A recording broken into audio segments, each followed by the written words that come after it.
समचरण सरोजं सान्द्रनीलाय बुधावं जगन्निहितपाणिं मण्डनं वन्दनामि तरुणतुलसीमाला कन्दरं कण्यनेत्रं सदयदवरासं विठ्ठलं चिन्तयामि सर्वाभूतिपायेक वासुदेव कुसोनियाठाव अहंतेचा तोच संत साधू ओळखावानिका येरते ऐका मायाबद्ध. पंढरपूर क्षेत्रामध्ये ज्यांचा जन्म झालेला आहे असे महान भगवत भक्त पांडुरंग परमात्म्याचे अत्यंत लाडके भक्त बर का. संत श्रेष्ठ भक्त शिरोमणी श्रीमंत नामदेव महाराज यांचा हा अभंग आहे बर का. या अभंगातून नामदेवराय परमार्थ करून जो नामदेवरायांना अनुभव आलेला आहे तो अनुभव या अभंगामध्ये प्रतिपादन करतात बरं का नामदेवराय. किंबहुना मनुष्य जीवनाचा जर आपण विचार केला तर मनुष्य जीवनामध्ये प्रत्येकाला अनुभव आहे बरं का. कुणी असू द्या मग प्रत्येकाला अनुभव आहे. किंबहुना जीवनातनं अनुभव जर वजा केला तर मनुष्याचं जीवन शिल्लक राहणार नाही. लक्षात ठेवा अनुभव आहेच, पण किंबहुना असं होतं एखाद्याला चांगला अनुभव आलेला चांगला अनुभव लोकाला पेढे देऊन व्यक्त करतो बरं का. अनुभव व्यक्त करतो. जीवनामध्ये वाईट अनुभव आलेला आहे. वाईट आलेला अनुभव मनुष्य कधी सांगत नाही बरं का. कधी सांगत नाही. समजा संसारामध्ये नवरा बायकोची भांडण झाली, खूप कडेक्याची भांडण झाली आणि बायकोने याच्या गालामध्ये पंचर वाढल्या बरं का. सांगल का लोकाला? पेढा देऊन सांगल का अहो ही घ्या पेढा? कशाचा पेढा? माझ्या बायकोनं मला मारलं. हा अनुभव कधी सांगणार नाही. लक्षात ठेवा. तर या अभंगामध्ये नामदेवराय परमार्थ करून जो अनुभव आला नामदेवरायांना तो अनुभव नामदेवराय सांगतात. काय अनुभव आला? सर्वाभूती पायेक वासुदेव. सगळ्या भूत मात्रामध्ये नामदेवरायांना देव दिसला बरं का. देव दिसला. किंबहुना थोड्या नामदेवरायांच्या चरित्राचा जर आपण विचार केला तर नामदेवरायांच्या जीवनामध्ये नामदेवरायला प्रथम पांडुरंगाची भेट आहे बरं का. प्रथम भेट आहे. पांडुरंग परमात्मा नामदेवरायांच्या मागं लागला. नामदेवराया गुरु करून घ्या. नामदेवराया गुरु करून घ्या. नामदेवरायांनी देवापुढं प्रश्न मांडला. देवा गुरु कशा करता करायचा ते सांग मला पहिल्यांदा. अरे तुझी तर मला अपरोक्ष प्राप्ती आहे. माझ्यातनं नैवेद्य खाल्ला, माझ्यातनं दूध प्राशन केलं, किंबहुना तुझ्या विटेवर मला उभा केलं, माझ्याकरता चंद्रभागेची आंघोळ केली, माझ्याकरता गोमूत्र प्राशन केलं. एकच तीर्थावळीमध्ये प्रमाण आहे बरं का. रुखमाई म्हणी या नामयाच्या चाडे अनंत पवाडे केले देवे. तेव्हा हे सगळं असताना गुरु कशा करता? नामदेवराया, तुम्हाला फक्त माझं विटेवरचं स्वरूप माहित आहे. विटेवरचं मी इतका व्यापक आहे, इतका व्यापक आहे. अनेक माझी रूप आहेत बरं का, अनेक रूप आहेत. अनंत रूपे अनंत वेशे,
रूपे अनंताची अनंत अपार, तेथे मी पामर काय मानू, अनंत रूपामध्ये मी आहे. तेव्हा तुला फक्त विटेवरचं रूप माहित आहे. समजा मी जर रूप घेऊन आलो, ओळखणार का? देवा, तुम्ही कोणतंही रूप घेऊन या, मी ओळखतो. जर त्या रूपामध्ये तुम्हाला मी नाही ओळखलं तर मात्र गुरु करतो. बघा बरं का नामदेवराया, नाही देवा. पांडुरंग परमात्म्याने सावता महाराजांना बोलावलं बरं का, आणि सावता महाराजांना सांगितलं, सावता महाराज नामदेवरायांना बरोबर घ्यायचं आणि विष्णू पदावर जायचं बरं का. पंढरपुराचा अंतिम भाग आहे विष्णूपद, तिथं जायचं.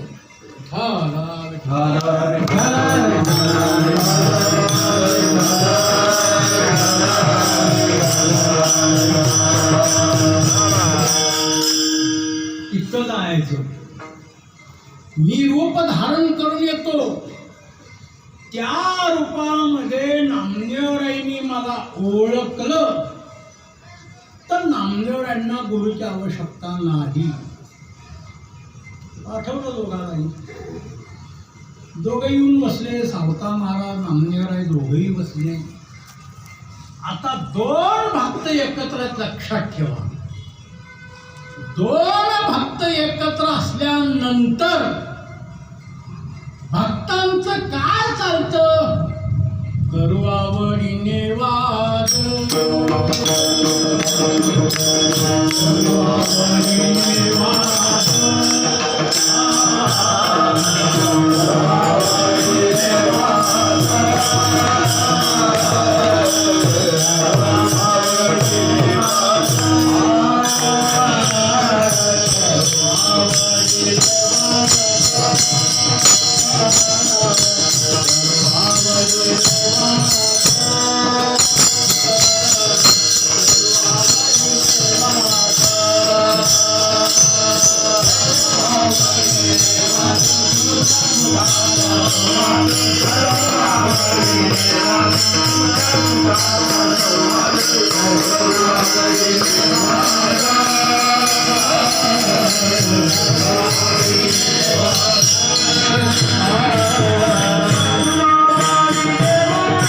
भक्त एकत्र आहे.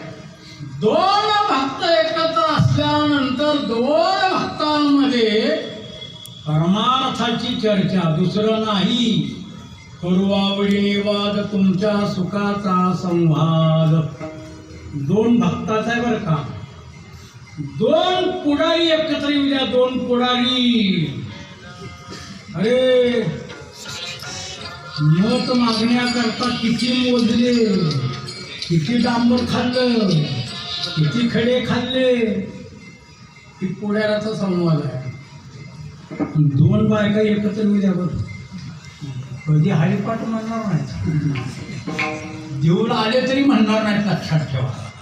घरचं सगळं गारानं. तसं आवडीनं भक्तीचा संवाद चाललेला.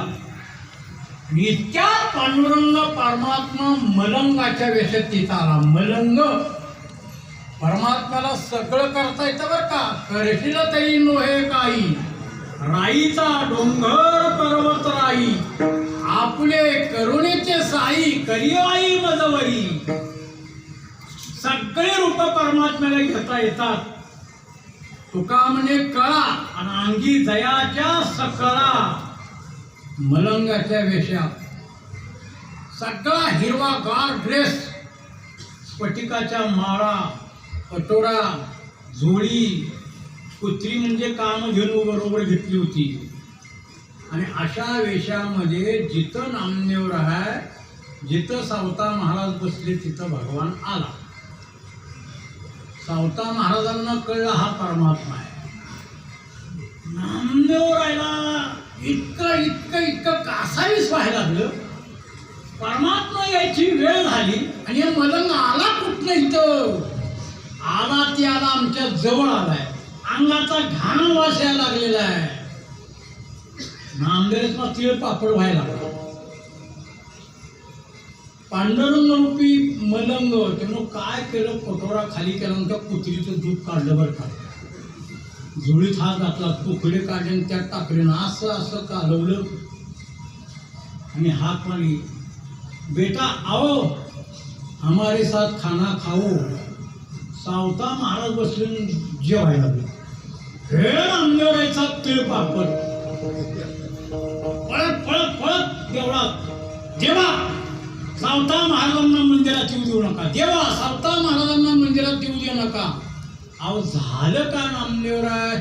सावता महाराज बाटले बाटले. काय झालं बाटायला. मलंगाच्या हातचं खाल्लं. परमात्मा हसायला लागला. नामदेवराय म्हणजे तुम्ही हसा, आमचा जीव चाललाय. नामदेवराया मलंगाच्या वेशात मीच होतो. मला आधी का सांगितलं नाही तुम्ही. किंबहुना 3 वेळा परीक्षा केली बरं का. हा पुढचा प्रकार. मग मात्र नामदेवराय म्हणजे देवा आता सांग, आता गुरु करतो. नामदेवरायांना औंढ्या नागनाथाला विसोबात खेचराकर पाठवलं बरं का देवाने. लक्षात ठेवा. आणि तिथं नामदेवराय आल्यानंतर नामदेवराय असं दृश्य दिसलं. विसोबा खेचर महादेवाच्या पिंडीवर पाय ठेवून कुशाल झोपले होते. पिंडीवर बरं का. नामदेवराय आले. आता असलं गुरु करायचं का. महादेवाच्या पिंडीवर पाय ठेवून कुशाल झोपले आणि असला गुरुने करायचा का. नामदेवरायला तावात बोलले, हे खेळड्या कळत नाही तुला. महादेवाच्या पिंडीवर पाय ठेवून झोपलाय, कळत नाही का. अंगाला तुला झाला का काय. विसोबा खेचर म्हणजे बाबा शरीर गरीब गात्र झालेलं आहे, पाय उचलण्याची ताकद नाही आहे. तेव्हा जिथं महादेवाचं अस्तित्व नसल तिथं माझे चरण ठेवू. नामदेवाने 2 चरण पकडले गेले बाबा. तिथं महादेवाची पिंड तयार. जिकडं जिकडं विसोबा खेचराचे चरण नामदेवाने फिरवायचे तिकडं तिकडं महादेवाची पिंड तयार. नामदेवाला वाटलं भगवान शंकराला यांच्या चरणाची इच्छा आहे. केला गुरु महाराज. गुरु केल्यानंतर नामदेवराय पंढरपूरला निघाले. निघाल्यानंतर परमात्म्याला वाटलं आता यांची आपण परीक्षा केलीच पाहिजे. सकाळच्या वेळेला एका तळ्याच्या कडेला आले नामदेव आहे. नामदेवांनी पाहिलं तळ्याचं पाणी स्वच्छ आहे, इथं स्नान करावं, आपल्याजवळ पीठ आहे त्याचे पानगे भाजावेत, परमात्म्याला समर्पित करावं, मग आपण घ्यावं. या हेतूने तिथं नामदेवराय थांबले. नामदेवरायांचं स्नान वगैरे झालं. नामदेवरायांनी पीठ कालवलं, चूल मांडली, ती पानगे तयार केले, एका ताटात ठेवले, पाणी आणण्याकरता गेली. त्याच भाग परमात्म्याने कुत्र्याचं रूप धारण केलं बरं का. कुत्र्याचं देवाला सगळं करता येतं महाराज. कुत्रा झाला, डुक्कर झाला, सगळं झाले भगवान. तेव्हा आले, ताटातला एक रोटी पळवली ती. पळवल्यावर नामदेवाने पहिला अरा देवाला देवाला देवानी रोटी घेतली. नामदेवराय पळत सुटले. नुसतं नाही, हाती घेऊन तुपाची वाटी, नामाला गे श्वाना पाटी, तूप गेला जग जेठी. तेव्हा नामदेवराय म्हणजे देवा कच्ची रोटी खाऊ नका, पोट दुखल, तूप खावा, तूप खावा. तेव्हापासून आमच्या घरात तुपाची परंपरा आहे. आम्हाला तुपाशिवाय जमतच नव्हतं. वाट्या वाट्या तूप थांबतो आम्ही, सागली नाही. तेव्हा नामदेवांनी थांबा म्हटल्याबरोबर भगवान थांबले. नामदेवराय तिथं आले. परमात्म्याने आपलं स्वरूप प्रगट केलं. अहो नामदेवराय, कुत्र्याच्या रूपात मी आलो हे तुम्हाला कळलं कसं? नामामणे खेचर पाय,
नामामणे खेचर पायी ओळख झाली सर्व ठाई. हे नामदेवरांच्या जीवनातलं आहे. तुकोबारांच्या जीवनामध्ये, तुकोबारांच्या काळामध्ये जीवगावीतला पाटील काशी तीर्थयात्रेला निघालेला होता बरं का, लक्षात ठेवा. आणि ज्वारीचं पीक चांगलं आलेलं, खूप चांगलं आलेलं. पाटील विचार करू लागला, पीक चांगलं आलेलं आहे, त्याचं राखण कोण करणार? आपण काशीला जाणार आहोत. त्या काळची गोष्ट आहे बरं का, आताची नाही आहे, त्या काळची, तुकोबारांच्या काळातली. तुकोबारांच्याकडे पाटील आला. अहो तुकोबार आहे. तुकोबारांनी पाहिलं, गावचे पाटीलच आपल्याकडे आलेले, कोणा कशा करता आला? मी असं जाणार आहे. तेव्हा तुम्ही ज्वारीची राखण करता का? तुम्ही कधी भामचंद्र, कधी घोराडा, कधी भंडारा अशा ठिकाणी जाऊन भजन करता, त्याच्यापेक्षा माझ्या रानात येऊन आटोळ्यावर बसून भजन करा ना. यातलं तुम्हाला मी धान्य देतो. आता तुकोबाराला पंचायत पडली, कसं करावं? नाही म्हणावं, काशीला निघालाय. होय म्हणावं, राखण करावी लागते. आणि असं आहे, करविता व्रत आरद पुण्य लाभे, मोडिता दोघे नरका जाती. आता काशीला निघाल्यानंतर पुण्याचाच मार्ग आहे की काय करावं. तुकोबारांनी कबूल केलं महाराज.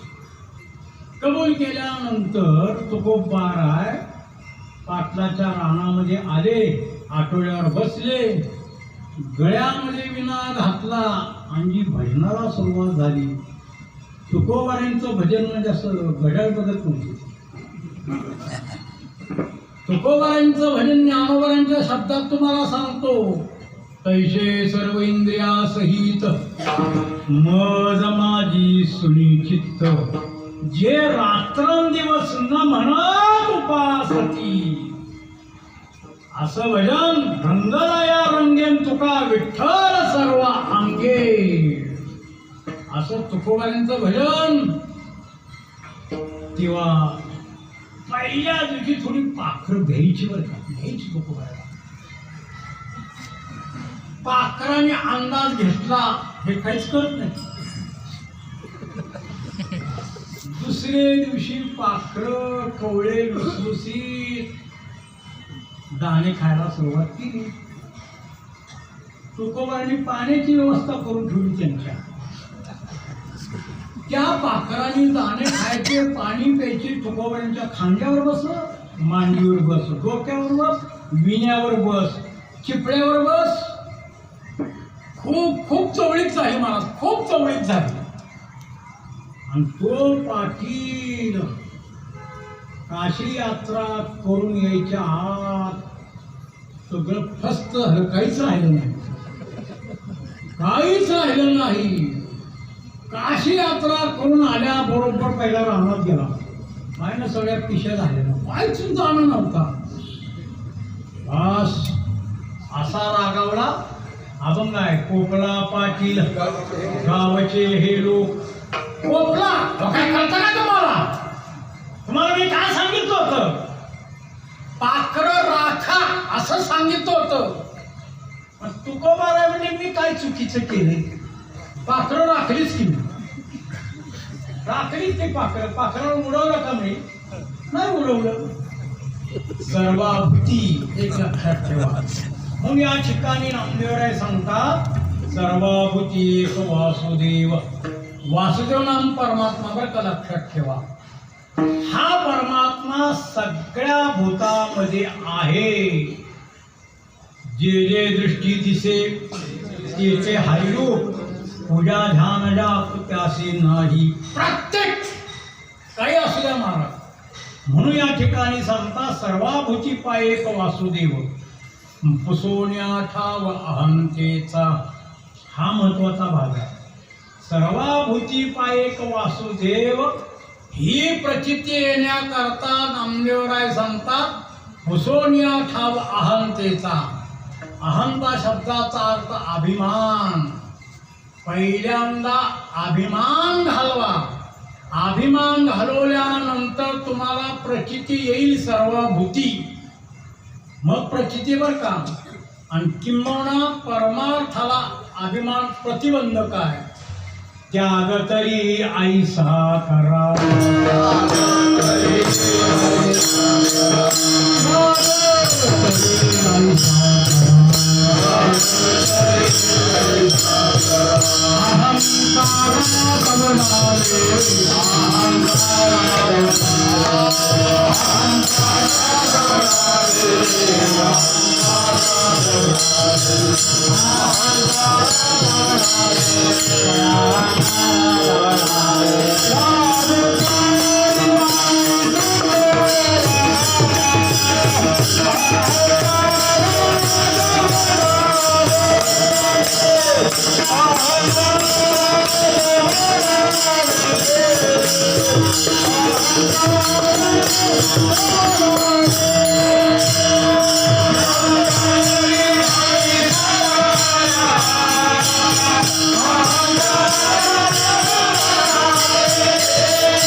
दौडावे.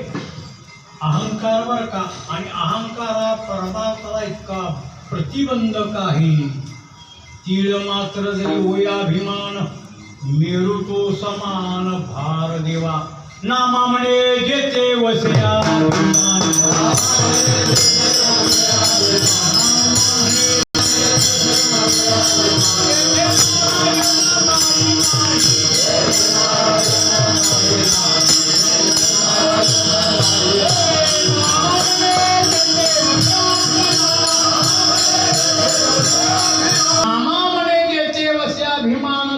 नारायण नाही नाही. जिथं अभिमान आहे तिथं परमात्मा नाही, बरं का लक्षात ठेवा. आता खूप सुंदर कथा नामदेवांच्या गाथ्यात आहे, आता सांगून वेळ घेणार नाही. अभिमानाची कथा तुकोबांच्या गाथ्यात आहे. चिंतामणी देवाला अभिमान झालेला होता. सगळं प्रकरण पहा गाथ्यात आहे. पुन्हा सत्यभामा, गरुड यांना अभिमान झालेला होता, बरं का. सत्यभामेला अभिमान रूपाचा. तिला वाटायचं 16,108 आहेत. मीच किती सुंदर आहे, किती सुंदर आहे, किती सुंदर आहे. किती पावडर लावत होती तिची तिलाच माहिती होती. मी सुंदर आहे, मी सुंदर आहे असं वाटायचं, बरं का. आणि मी परमार्थाला चालत नाही. पांडुरंग परमात्म्याला मीपणा पण नाही चालत, बरं का. माझ्या मीपणाचा करोनी फराळ मिळवायचे गौरव नाही. मीपणा पांडुरंगाला चालत नाही. सत्यभामेला रूपाचा अभिमान झाला. गर्वाला असं वाटायचं माझ्याच पाठीवर बसतायचं, इकडे तिकडे जायचं. भक्ताच्या घरी जायचं म्हणजे की माझ्या पाठीवर बसत जायचं भक्ताच्या घरी. त्याला तो अभिमान. तेव्हा कळलं. पण पांडुरंग परमात्म्याने विचार केला, वेळ आल्याशिवाय यांचं दाखवायचं नाही. आली की वेळ. राम अवतार संपला. राम अवतार संपल्यानंतर हनुमंतराय चिरंजीव आहेत, बरं का. त्यांना मरण नाही आहे. आणि हनुमंतराय तीर्थयात्रा करण्याकरता बाहेर पडले, बरं का. आणि भगवान कृष्ण परमात्म्याच्या अवतारामध्ये परमात्मा असताना द्वारकेचा राजा गड्यानो राजा केले झाला, कृष्ण सिंहासनी बसला. द्वारका नगरीचा राजा भगवान कृष्ण परमात्मा. आणि बळीराम झाला. हनुमंतराय आपलं तीर्थयात्रा करत करत करत नेमकं द्वारकेत आली, बरं का. द्वारकेत आणि आल्यानंतर हनुमंतराला खूप भूक लागली, खूप भूक लागली. काय करावं आता, भूक तर खूप लागलेली आहे. त्यांच्या दृष्टीला एक बाग पडली, बरं का. सगळी फळाची बाग, सगळी फळाची बाग. अतिशय सुगंध सुटलेला, फळं भरपूर होती त्याला. आणि हनुमंतराने विचार केला, आपण कुठलंही नुकसान करायचं नाही. खाली जी फळं पडलेत खाली तेवढी खायची, भूक भागवायची. तिथे एक माळी राखण होता, बरं का. माळी राखण होता. आणि बाग होती बळीराम दादाची, लक्षात ठेवा. हनुमंतराय आपल्याला न विचारता त्या बागेत शिरले. पडलेली फळं आला की माळी, हे मरकटा, बाग कोणाची विचारलं नाही, फळं खायला लागलाय, विचारलं का तू? नाही बाबा विचारलं. भूक लागली, भूक लागली म्हणून खायला लागले. पडलेली खातोय. झाडाचं कुठलंही नुकसान मी केलं नाही, पडलेली फळं मी खातोय. हनुमंतराने विचारलं, बाग कोणाची आहे? बाग बळीराम दादांची बाग आहे. हे हनुमंतरायचं मस्त खाल्लं की, माझा दाशरथी राम सोडून तुझा बळीराम कोण रे? हनुमंताने इतका त्याला चोप दिला, रक्त वकल भगवान कृष्ण परमात्म्याकडे आला. परमात्म्याने विचारलं, काय असं का झालं? कुठलेच मरकट आले म्हणले. त्या मरकटाने माझी अवस्था अशी केलेली आहे. देवाला कळलं नक्की हनुमंत राजा. बरं गरुडा इकडे काय जा, बळीराम दादांच्या बागेमध्ये एक मरकट आले तर मरकटाला माझ्याकडे बोलवून घेऊन ये. निघाला. पण गरुड असा मनामध्ये विचार करू लागला, काय मालकाला कळतं का नाही, यात किंचित माकडाला मला बोलवायला पाठवायला लागले. आम्ही केवढा अधिकारी, उंदरावर तोप धरायला लावली मला मालकाने. पण आता काय मालक आहे. गरुडा अभिमानाने फुगलेला. आला की ए मरकटा अशी हात मारली बरं का. हनुमंतरायाने 2 कान असे केले.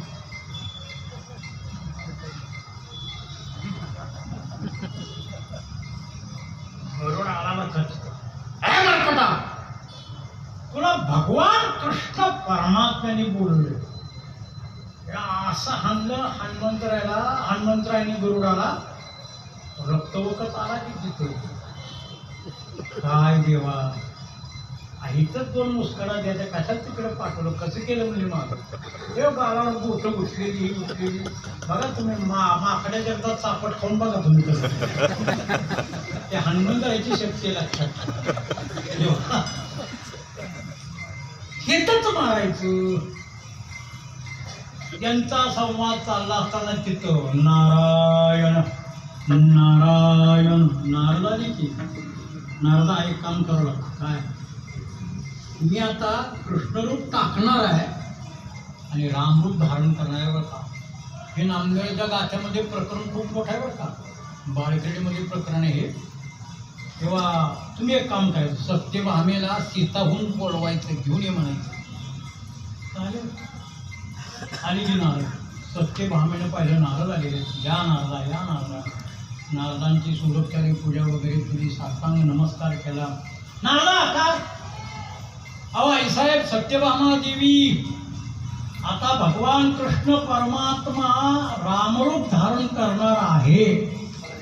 तुम्हाला सीताहून बोलवलेलं आहे तिथं. हा नारदा बघा, 16,108 आहेत, पण माझ्याकडेच आले का नाही. हो तुमच्याकडेच आले. तसे तुम्ही रूपवानच आहेत म्हणून तुमच्याकडे निरोप पाठवला. आता सीताबाईच आहे. काय महाराज तिथं त्या सत्यभामानं अनेक प्रकारच्या साड्या काढल्या, दागदागिने घातले, सोयी नोटलीवर का. आणि नारदाला विचारलं, नारदा सीता आता शोभून दिसती का नाही. नारद म्हणजे खरं सांगू का खोटं सांगू. नारदा खरं सांगायचं. ओ सत्यभामा देवी, सीता तर शोभतच नाहीये. सीतेची दासी सुद्धा तुम्ही शोभत नाही.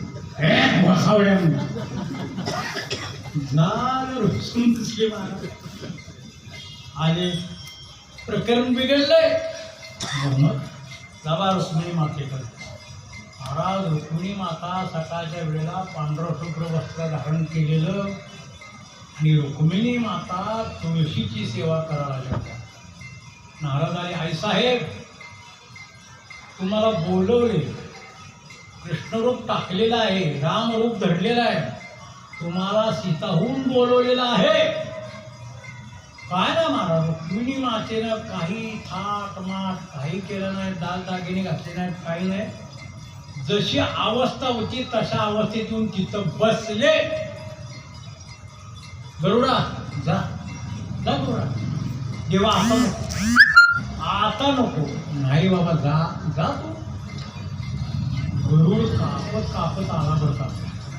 पण आल्याबरोबर गरुडानं काय केलं पहिल्यांदा, शरण शरण जी